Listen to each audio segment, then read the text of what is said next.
Well, good morning. Welcome back. I have finally finished balancing my batteries and it is time to add the second bank to this system. I am currently using the AC input to charge up these batteries because they're a little on the low side compared to the balanced batteries, which are totally charged. So when I connect these two together, I don't want this one to be a lot lower than the new one. And it is a wee bit of a cloudy, rainy day. So I'm charging them up right now from the AC. I'm going to let them get them up to peak. And then I'll turn them off and disconnect them so that when I do bring in the second set here in another hour or so, they'll be closer matched and it won't be so stressful to connect them together. Boy, have I got to rearrange this mess. I think I figured out what I'm doing. I figured out half of it.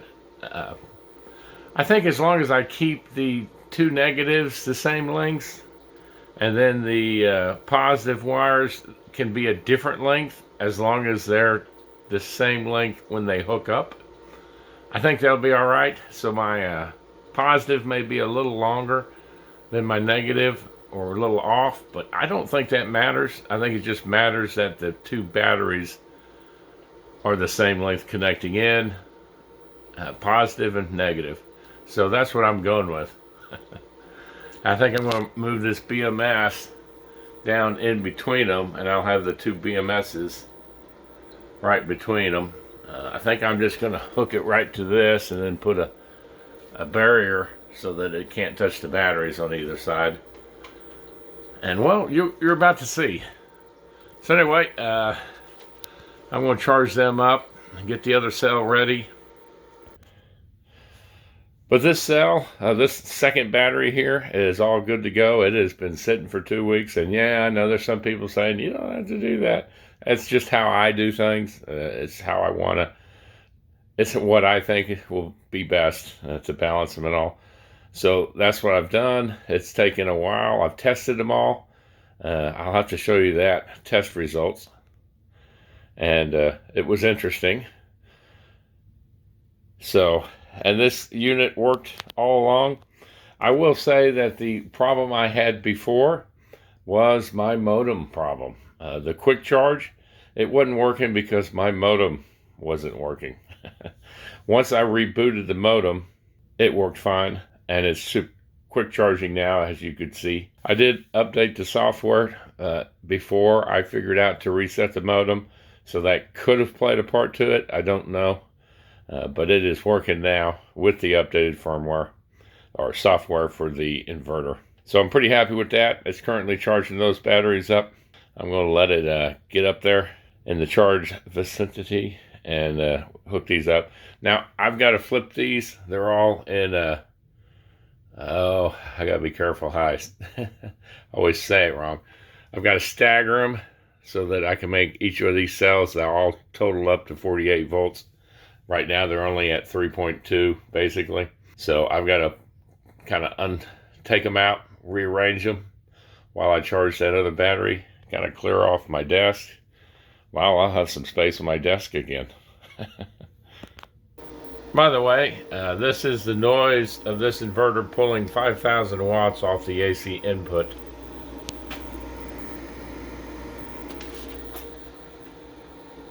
It is really not that bad. Especially if I start walking away from it. It's really not bad. I can put up with that. And it's not going to be pulling that much all the time. Not bad. I'm pretty happy with the lack of noise this thing puts out. I love the fact when it's not working, it just gets quiet. But that's how it looks too. When it's charging AC, it just goes ahead and handles the whole load too while charging the battery, so you're never getting anything off the battery. Alright, I have flipped this set here. Still got that one to do. Tightened it down to about 2 nanometers and ready to move this cell over to its final destination. Now to do this one. I will say this, the AC connect to these batteries, charging it at 5,000 watts, sure charges this setup pretty quick. I think I've been doing it for about an hour now. It was only at about, I can't remember a certain percentage, but within an hour, this thing is almost topped off. It's pretty quick. Well, that's what 28,000 watt hours looks like. So I got my two batteries. I just got to rearrange this, hook the BMS to the second set, tie them all into the inverter, and I'll have double the storage capacity. They ended up fitting pretty good on my shelf, and I've got a little gap here. I think I'll put the BMSs in between there. Then I can build an enclosure around it and kind of keep the cats out of it. Little varmint cats want to just chew on my wires. Be a little cat-like.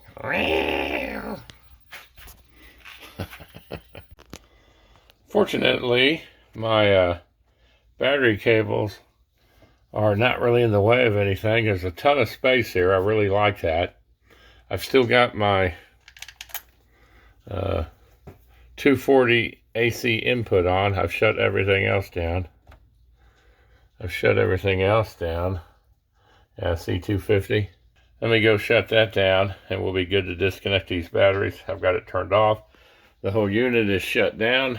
Let's start taking this apart and doing it the right way. Nothing now, so I got it shut off.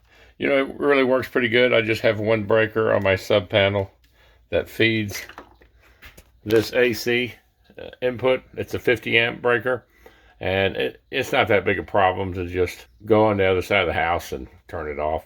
So everything's off, everything's checked, no voltage anywhere. I went ahead and used a resistor to charge off of my battery, or off the inverter. I don't think this inverter is so big that it has a big wallop, but I did it anyway. Want to get in the habit of doing it. Take this thing apart. All right, I'm going to make some cables for the new battery hookups. I've got my connectors, 2/0. This is a 2/0 welding cable. I like to use this bigger crimper. I've used the smaller ones, but on 2/0 it just blew it out. It broke. So I've upgraded to a bigger one to do my 2/0 gauge. I'm going to find out if this one will break or not. And I got my heat gun to put my wrapping on it. So I also don't have anything big enough to cut this cable, so I'll put it in the vise. I'll put it in my vise and cut it with a hacksaw, actually. That's my leftover stuff. All right, got my cables made. Now I just gotta start hooking it in together. All right, I think I figured out my positive layout. I'm going to use my negative layout next.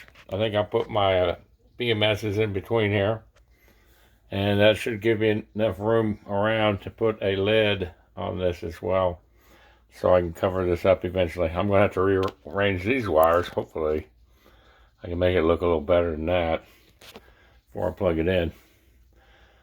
But here's where we're at this point. Oh no, my desk is empty. I don't know what to do. I guess I'm going to have to start another project. Maybe I could install this new camera. Or maybe I could install this camera. Or maybe I could add a lid to this. Or I could clean up my treadmill. Or I could finish the lid to this. Or I could finish the sheetrock. Or I could finish decking out my A10. Or I could clean up my garage. Or I could fix my chicken coop. Or I could move some more firewood up closer to my ham. Fix my ham radio. I could restock my supplies. I could update my computer prepper file. Gotta have something on this desk. Well, I am getting close to being done. I just gotta plug in my BMSs now. I've organized my wiring to look a little better and to be more organized. I've gotten everything out of the way where I can build a top on this and put a cover once I'm done with this and I've tested it. I've got my everything hooked in the way. So I've got my shunt in there. I've got my battery. They're not hooked in yet. I'll do that. I guess I need to do that when I do it. Now, let me finish hooking these up, checking out the BMSs, making sure they're up and running. Almost done. Holy cow, this is taking all day. I've kind of relaxed and enjoy it. I like doing it, so I take my time. But looking a lot better. Again, I'll show you how I hook up my battery. That's a chart I follow for each one of these, as well as the startup and the shutdown procedures. And here are the torque values on the battery. Is about 4 to 5 neutrons. NMs, newt meters. And I use this thing. It works pretty good for me. Yeah, it's kind of off the side there. Torque there. They give me some general torquing specifications. Well, what do you know? It actually works. And I didn't burn down the house. That's always a big plus. It looks like both BMSs are in. When I started off with this battery bank, which was the original one that was here, and hooked it in and got the inverter running while this one was still turned off here, and made sure it's all right. This battery was actually at like about 53 volts, which was kind of strange, while this one was at 56 something. So I hit a quick charge on it, went through the AC, and it almost within 2 or 3 minutes was boom, up 56. And so while it was quick charging, I went ahead and turned this one on. It dumped about 20 amps for the first few seconds, and then within 10 or 15 seconds, it was down to about 2 amps. Switching over into here, going back and forth, they seem to balance out. They're close enough now. I'm okay with them. They will learn to live together. I hope so. I hope they don't fight. I have to send them to their room if they do. It looks like it's working. What do you know? It's about time I got these two in here. Oh God, that took forever. Balance all that up and set it in. Even installing it took a little while. Wow, now I can start adding some more stuff to this system. I can also finally put the other solar panels. Well, these solar panels, kind of hard to see them. Those are the big panels. Hard to see how big they are. They're the size of a bed. But there's 4 here and 4 somewhere on the other side there. Well, that's the other half of the panel. It's been sitting out here in my garage for a good year. And I finally got the wood and everything to install it.